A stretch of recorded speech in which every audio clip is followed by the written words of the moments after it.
मैं आपको एक कहानी से बात शुरू करता हूँ, एक स्टोरी से बात शुरू करता हूँ। Real story. स्टोरी से इसलिए कि स्टोरी से बात समझ में ज़्यादा आती है। और एज ए पेरेंट, मेरा एक बेटा है, 17 का होने वाला है, नहीं होने वाला नहीं, हो गया है, 3 दिन पहले हो गया है, अब ये भी हुआ है। तो 17 की उम्र आप जानते हैं सबसे खतरनाक होती है। आप लोग भी लगभग उसके आसपास होंगे, अब ये भी उससे निकले होंगे। Most difficult age is this 16, 18, 19। इस उम्र में आपके हार्मोन्स इतना ज़्यादा जंप करते हैं कि मूड स्विंग्स बहुत ज़्यादा होते हैं। आपको अपने दोस्तों से बात करके इतना सुकून मिलता है। पेरेंट्स दुश्मन नज़र आते हैं इस उम्र में। पेरेंट्स कोई अच्छी बात भी कहें तो लगता है कि ये क्यों मनहूस लोग हमारे घर में रहते हैं, क्यों ऐसी खराब खराब बात बोलते हैं। They don't understand, they are outdated people, ऐसा मन में भाव आता है। सबको आता है। आपको आ रहा है तो पहली बार नहीं आ रहा है, आज से 30 साल के बाद आपके बच्चों को भी आएगा आपके बारे में, एकदम उतनी ही इंटेंसिटी से आएगा जितना आपको आता है। जितना आपको लगता है कि आपके पेरेंट्स बिल्कुल नहीं समझते, आपके बच्चे आपके बारे में यही सोचेंगे 30 साल बाद। ये एकदम इटर्नल ट्रुथ है जिसको आप रोक नहीं पाएंगे। So this is a normal thing. आप लोगों की एज में जो सबसे बड़ी चिंता मुझे होती है, जैसे मैं अपने बेटे से बात करता हूँ, तो मैं तो एक बहुत ही खराब पेरेंट हूँ। खराब पेरेंट का मतलब मैं कभी कहता ही नहीं कि पढ़ो, कभी कहता ही नहीं कि टॉप करो, मैं कभी नहीं कहता। मैं सिर्फ ये कहता हूँ कि बेटा हर साल एक क्लास पास करते रहो, काफी है। बस इतनी साउंड प्रिपरेशन मत करना कि मैं 8वीं क्लास 2 बार में करूंगा, ऐसा मत करना, एक ही बार में कर लो। और मैं कभी परसेंटेज पूछूंगा नहीं आपसे, मैं पूछता भी नहीं, हालांकि वो बता देता है, लेकिन मुझे उसमें इंटरेस्ट है नहीं। Whatever percentage he gets. And we also have a daughter, I mean I am not the biological father, she is a relative's daughter, so she lives with us. हम दोनों बच्चों से बोलते हैं कि हम कभी नहीं पूछेंगे परसेंटेज क्या है, ना हम पूछते हैं, ना हमारे इंटरेस्ट है। हमारा इंटरेस्ट केवल इस बात में है कि वो बेहतर ह्यूमन बींग्स बन जाए, क्योंकि मैंने ज़िंदगी को बहुत अच्छे से देखा है। और मैं एक बहुत ही ख़राब स्टूडेंट रहा हूँ स्कूल में, बहुत बदमाश, शरारती, कम पढ़ने वाला। पर दिमाग इतना था कि 10 दिन 20 दिन पढ़ के अच्छे नंबर आ ही जाते थे। तो मेरा दिमाग कहता था कि जो काम 10 दिन का है उसके लिए साल क्यों खराब करूं। जब 10 दिन में हो ही जाता है तो 10 दिन खराब करेंगे उसको। और दूसरी बात, ओवर द ईयर्स मैंने ये सीखी है कि जो मैंने स्कूल में पढ़ा था उसमें से बहुत कम जिंदगी में काम आता है। मैंने ट्रिगोनोमेट्री पढ़ी, मेरी जिंदगी में कभी काम नहीं आई। मैं कभी थीटा वीटा लगा ही नहीं पाता कहीं पर भी, आज तक यूज नहीं किया मैंने थीटा, कहाँ थी यूज करूं, काम ही नहीं आया। मैंने दुनिया भर के नक्शे रटे थे स्कूल में, कहीं काम नहीं आए। जब किसी देश में घूमने जाता हूँ, वहाँ का नक्शा देख लेता हूँ और बचपन वाला याद भी नहीं आता, फिर से देखना पड़ता है। सीधी सी बात है। तो मैंने फील किया कि ज़्यादातर चीज़ें जो स्कूल में हम पढ़ते हैं, कॉलेज में पढ़ते हैं, वो जो नॉलेज है वो ज़िंदगी में बहुत काम नहीं आती। जो काम आता है वो और चीज़ है, मैं उस पर ज़्यादा बात करूँगा आपसे। लेकिन मेरी चिंता एज ए पेरेंट, और क्योंकि आप बच्चे उसी उम्र में हैं, मैं लगभग 50 साल का हूँ, तो आप मेरे लिए लगभग उसी रोल में हैं कि आप मेरे बच्चे जैसे हैं। क्योंकि जो बच्चे होते हैं ना, अपने पेरेंट्स से बड़ी नफरत करते हैं, दूसरों के पेरेंट्स की सुन लेते हैं बात। तो आप मेरी बात सुन लेंगे, अपने घर में नहीं सुनेंगे। जैसे मेरा बेटा मेरी बात नहीं सुनता है, वो शायद यहाँ CM साहब की बात सुन लेगा। तो दूसरों की बात सुनना आसान होता है, अपने पेरेंट्स की बात सुनना मुश्किल होता है। तो आप सुन रहे हैं इसलिए मैं सुना रहा हूँ आपको। तो जो कहानी मैं आपको सुनाना चाह रहा हूँ एक रियल कहानी है, और मेरी सबसे बड़ी चिंता अपने बच्चों को लेकर, आपको लेकर वही रहती है।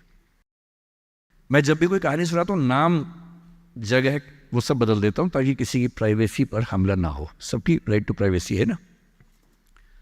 एक बच्चा था जिसको मैं जानता हूँ, बचपन से जानता हूँ, बहुत ही जबरदस्त आर्टिस्टिक बच्चा, म्यूजिक का उस्ताद। उसके घर में लगभग सब लोग म्यूजिक के उस्ताद थे, इंस्ट्रूमेंटल म्यूजिक, वोकल म्यूजिक, हर चीज में अच्छा, पढ़ने में भी ठीक, बढ़िया। और जब हम स्कूल में थे, वो मेरी क्लास में तो नहीं था, थोड़ा सा अलग क्लास में था, पर स्कूल में बहुत पॉपुलर था being into music. I was in debating, he was into music.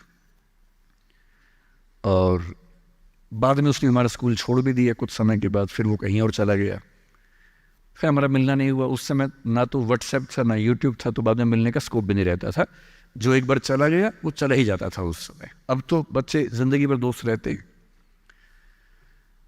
फिर जब मैं दिल्ली यूनिवर्सिटी में आ गया, ग्रेजुएशन कर चुका था, उसके बाद अचानक मुझे एक बचपन का दोस्त मिला जिसने मुझे एक इंटरेस्टिंग क्या डेवास्टेटिंग बात बताई।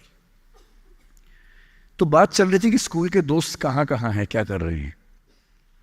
तो बातों बातों में उसका जिक्र भी आया। तो मैंने बड़ी उम्मीद से पूछा, मैंने कहा वो तो बॉम्बे चला गया होगा, फिल्म इंडस्ट्री में चला गया होगा। तो मेरे दोस्त ने पूछा कि तुम्हें नहीं पता उसके बारे में? मैंने कहा नहीं। उसने कहा यार वो जेल में है, and he was one of the most creative students of our school. मैंने कहा जेल में क्यों है? बोले सच में नहीं पता। मैंने कहा सच में नहीं पता मुझे। लोग ग्रेजुएशन करने के लिए जब गया तो पता नहीं क्या हुआ, उसकी थोड़ी संगति खराब हो गई। बैड कंपनी जिसको हम बोलते हैं, जो इस उम्र में अच्छी लगती है, वही वाली। कॉलेज लाइफ में थोड़ी बहुत बैड कंपनी सबकी होती ही है, हल्की फुल्की होती है, एक सामान्य बात है। अच्छा, बच्चा बच्चा ना रहे ये भी तो अच्छी बात नहीं है ना। थोड़ा बचपन तो जीना भी चाहिए, थोड़ा शरारतें करनी भी चाहिए। पर किसी किसी का दुर्भाग्य होता है कि ज्यादा हो जाता है। उसके साथ ऐसा हुआ।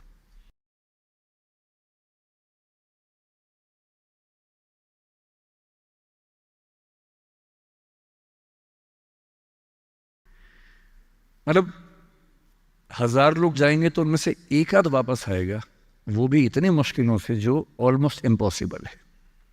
I have seen many such cases.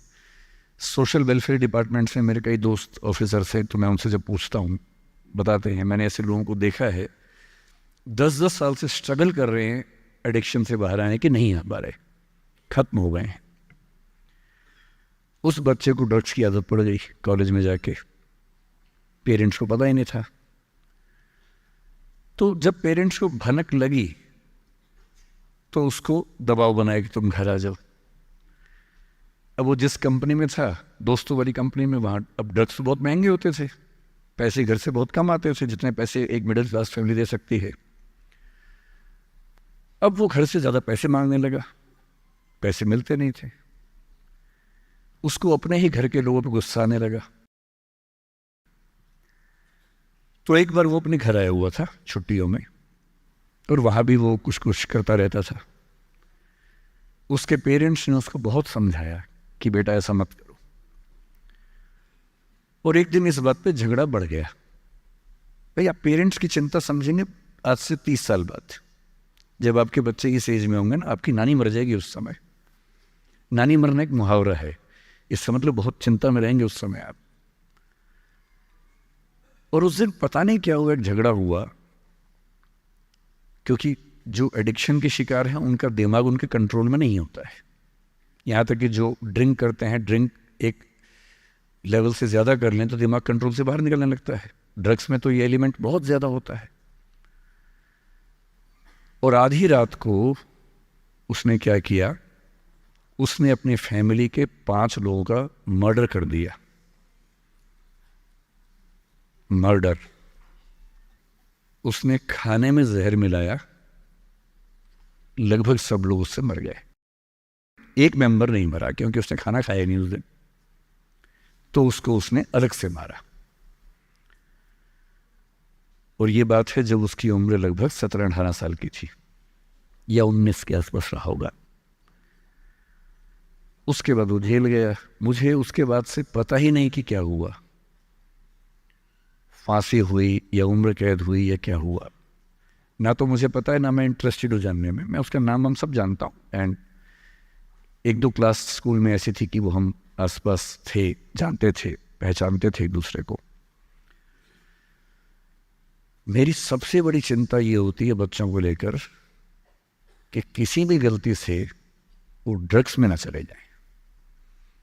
आप सबसे रिक्वेस्ट कर रहा हूँ हाथ जोड़ के, कुछ भी कर लेना, ये मत करना।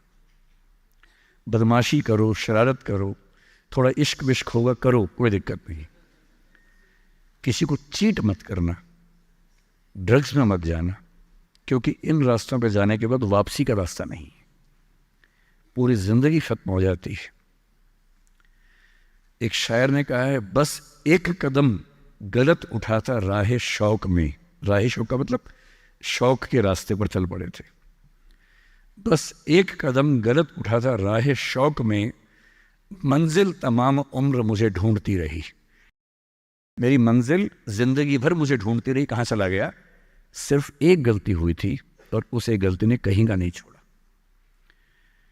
आपको लग रहा होगा कि ये तो पापा जैसा है, प्रीच कर रहा है हमें, पापा डोंट प्रीच वाला भाव मन में आ रहा होगा आप लोगों के, पर मेरा काम ही है, मैं क्या करूं? मुझे जितनी चिंता अपने बच्चे की उतनी आपकी चिंता है, तो मैं तो बोलूँगा। आप मानेंगे नहीं मानेंगे आपकी मर्जी है, लेकिन ईश्वर ना करे कुछ गलती हुई तो बाद में आप इस बात को याद ज़रूर करेंगे कि किसी ने समझाया था हाथ जोड़कर, और हम उसके बाद भी नहीं समझे थे। कुछ भी करना, उस रास्ते पर मत जाना। और इस रास्ते पर लोग क्यों जाते हैं? इसकी जो साइकोलॉजी में सबसे बड़ा रीज़न है, उसको पीयर ग्रुप प्रेशर कहते हैं। पीयर ग्रुप का मतलब है आपके दोस्तों का ग्रुप, गैंग, जिसको गैंग कहते हैं। जो डेवलपमेंटल साइकोलॉजी है, जो साइकोलॉजी स्टडी करती है कि बच्चे जैसे जैसे बड़े होते हैं उनकी साइकोलॉजी कैसे चेंज होती है, इसको बोलते हैं डेवलपमेंटल साइकोलॉजी। उसमें माना गया है कि ये जो एज है, टीन एज, ये गैंग एज है। गैंग एज का मतलब 3-4 दोस्तों का ग्रुप होता है, वो गैंग की तरह से ऑपरेट करता है। एकदम सीक्रेट्स रहते हैं उस ग्रुप में, आपस में बातें करते हैं, जैसी कोई आसपास से निकलता चुप हो जाते हैं। उनको लगता है कि उनके पास कुछ सीक्रेट इन्फॉर्मेशन दुनिया की ऐसी है जो मोसाद और रॉ और इन्हीं सब के पास होती है, किसी के पास नहीं होती। जबकि वो जो बात कर रहे होते हैं, उनके पेरेंट्स वो बात 30 साल पहले कर चुके हैं। वो ऐसी कोई बात नहीं कर रहे जो उनके पेरेंट्स को नहीं पता, वो सब बातें करके ही बड़े हुए हैं। पेरेंट्स भी तो बने ही है ना भाई, ऐसा थोड़ा ना, उन्होंने तो ज़िंदगी देखी है, पर उनको लगता है कि वो कुछ खास ऐसा जानते हैं। एक दूसरे पर ऐसा भरोसा, पेरेंट्स पर ऐसा अविश्वास, ऐसा उनको खारिज करने की टेंडेंसी, नॉर्मल बात है, कोई खास बात नहीं है, इस उम्र में सामान्य बात है। पर डेवलपमेंटल साइकोलॉजी जब हम पढ़ते हैं तो उसमें कहते हैं कि जो बच्चा होता है 1-2 साल तक का, उस पर सबसे ज़्यादा असर उसकी माँ का होता है, क्योंकि माँ उसके लिए पूरा संसार है। उस बच्चे की 2 ही ज़रूरतें हैं कि जब वो गीला हो तो वो पहुँच दे, जब भूख लगे कुछ खाना खिला दे। शुरू के 6 महीने इन दोनों ज़रूरतों को जनरली उसकी माँ ही पूरा करती है। तो उसको धीरे धीरे लगता है कि जो माँ है ना, यही मेरा सब कुछ है, और माँ की हर बात को फॉलो करता है वो। 6 महीने के बाद थोड़ा सा बाहर का खाना, घर के बाकी मेंबर्स का असर पड़ने लगता है। 2 साल के बाद जब बच्चा पहली बार स्कूल जाता है, 2 या 3 साल के बाद, तो आप देखेंगे प्राइमरी स्कूल में टीचर्स आमतौर पे महिलाएं होती हैं, विमेन होती हैं, मेल्स नहीं होते हैं। उसके 2 रीज़न है। एक तो मेल्स में इतनी पेशेंस होती नहीं आमतौर पे। अपना ही बच्चा हो तो 2 मिनट के लिए चिकोटी काटना, प्यार करना ठीक है, 2 मिनट के बाद नहीं झेल पाते वो। और बच्चा अगर रोने लगे, उनके चश्मा उतार के मारे, थप्पड़ मार दे, मूंछ खींच ले, इरिटेट हो जाते हैं। 5 मिनट के बाद तो बच्चा पिटता ही पिटता है अपने बाप के हाथों। इसलिए बच्चे भी बाप के पास कम जाना पसंद करते हैं, जाते हैं 1-2 मिनट के लिए, फिर भागाते हैं वहाँ से। इनको पता है कि ये जो ब्रेक इवन होने वाला टाइम आ गया है, अब इस टाइम पर निकल जाना चाहिए। मदर्स में बायोलॉजिकली भी और कल्चरली, सोशली भी ये वैल्यू ज़्यादा डेवलप हो जाती है कि वो झेल लेती हैं उस बच्चे की परेशानियों को। बच्चे बहुत परेशान करते हैं। अगर आप मुझसे पूछें इस दुनिया में सबसे मुश्किल काम क्या है, सबसे मुश्किल है बच्चे को पालना। इससे मुश्किल कोई काम नहीं है। छठी का दूध याद दिला देते हैं बच्चे। बच्चे को पालने से मुश्किल दुनिया का कोई काम नहीं है, और वो काम जनरली हमारे घरों में मदर्स करती है, जिनका इतिहास में नाम नहीं लिखा जाता, जबकि सबसे महत्वपूर्ण काम घर के अंदर वो कर रही हैं। इस बात की बहुत वैल्यू है। कई जगह पेरेंट्स मतलब फादर्स भी कर रहे हैं कुछ हद तक, लेकिन जनरली दुनिया में ज़्यादा ये काम अभी तक महिलाओं के हाथ में ज़्यादा है। जब बच्चा स्कूल जाता है तो स्कूल जाने के बाद आप देखेंगे जो लेडी टीचर होती है, जिसको बच्चा प्यार से मैम कहता है, मैम, ऐसे बच्चे के लिए मैम दूसरा भगवान होता है मम्मी के बाद। कुछ समय के बाद भगवान नंबर 1 मैम हो जाती है, भगवान नंबर 2 मम्मी हो जाती है। और अगर मैम ने कुछ कहा है और मम्मी कह रही गलत है, तो बच्चा घूर के देखता है कि तुम बताओगी मुझे, वो भगवान है वो तो मेरी। तो बच्चे को मैम पे भगवान जैसा भरोसा होता है। फिर जब वो बड़ा होने लगता है 10, 11, 12, 13 साल का,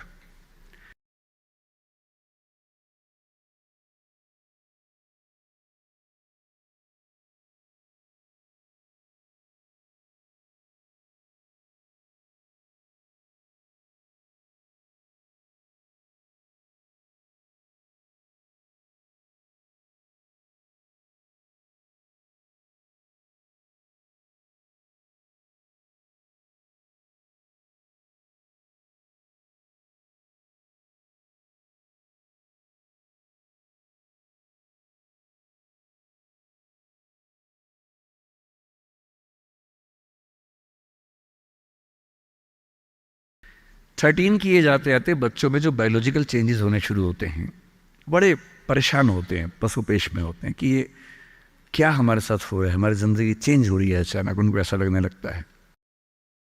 उस उम्र के जो हार्मोन्स हैं वो उनको पेरेंट्स से दूर करते हैं, क्योंकि उनको जिस तरह की आज़ादी चाहिए, पेरेंट जानते हैं कि ये उम्र सही नहीं है, तो पेरेंट्स रोकते हैं, समझाते हैं, फ़ोन का यूज़ कम करो, इंटरनेट कम करो, तुम्हारा दोस्त ठीक नहीं है, तुम्हारी कंपनी ठीक नहीं है, अच्छे दोस्त रखो, ये करो, वो सब करते हैं। उनकी मजबूरी है, उनको पता है कि ये उम्र फिसलने वाली है। और बच्चों को लगता है कि मैं जहाँ जहाँ आज़ादी चाहता हूँ, यही 2 लोग मेरे दुश्मन हैं, पता नहीं ये डिज़र्व नहीं करते मुझे, they don't deserve a child like me. फिर वो पेरेंट्स से झूठ बोलना, छिपाना, हर बच्चा उस उम्र में झूठ बोलना शुरू कर देता है। कुछ बहुत प्यारे मासूम बच्चों को छोड़ दूं मैं 1-2%, बाकी सब थोड़ा बहुत झूठ तो बोल लेते हैं।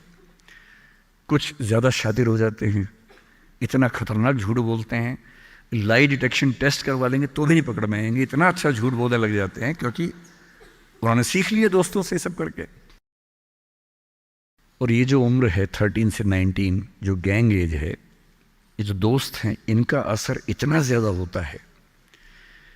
और आपकी पर्सनैलिटी कैसी है, हर गैंग में 4-5 लोग होते हैं, उनमें से एक मुखिया होता है, उनका गैंग का नेता होता है, जो थोड़ा सा एग्रेसिव है, डोमिनेटिंग है, असर्टिव है, वो फैसले करता है सबके लिए। आपने डिसीजन मेकिंग का सवाल पूछा, इसी पे सो समझेंगे। उसने कहा कि चलो सब फिल्म देख के आएंगे, तो बाकी 4 फॉलोवर्स होते हैं, वो चलते हैं, जी जी चलो चलो चलो चलो चलो। इन सबका सेल्फ रिस्पेक्ट का लेवल अलग अलग है। जो नेता है उसमें सेल्फ रिस्पेक्ट बहुत ज़्यादा है, इतनी ज़्यादा है कि वो दूसरों की सेल्फ रिस्पेक्ट की धज्जियाँ उड़ा देता है। वो ये मान के चलता है कि मैं राजा हूँ, जो मैं कहूँगा वही होगा। और जो बाकी 4 भेड़ बकरियाँ हैं, जिनमें कॉन्फिडेंस की कमी है, असर्टिव नहीं है, सबमिसिव हैं, दब्बू हैं, डरपोक हैं, वो बेचारे उसकी बात को फॉलो करते हैं।